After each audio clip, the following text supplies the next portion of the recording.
This is a camp for internally displaced Rohingya inside Myanmar. Thousands of people have lived here for 6 years, in this overcrowded maze of temporary shelters. They fled here after many of their homes were razed by Buddhist mobs. Now Myanmar's government is under international pressure to close these camps and address the plight of these internally displaced Rohingya.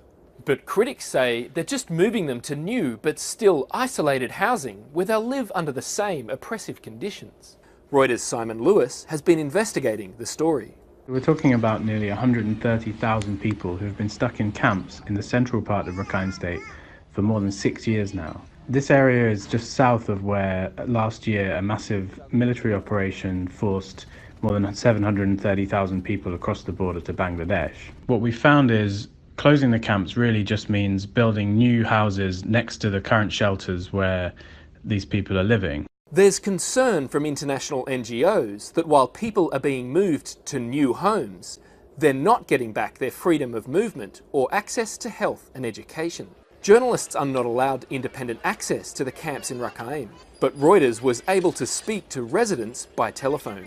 We spoke to people from one place, Nidin, that used to be a camp but has now been declared closed. Now they're living in new houses next to the former camp, but they're still restricted on where they can go and they can't do the former jobs that they used to do in the nearby town. And the UN says Myanmar's actions are just perpetrating the humanitarian crisis in Rakhine state and could entrench segregation between Buddhists and Muslims. What we're not seeing is people being able to return home to where they fled from.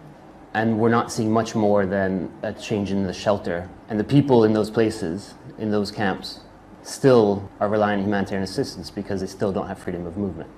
According to the UN, humanitarian aid in Rakhine will cost around $145 million next year.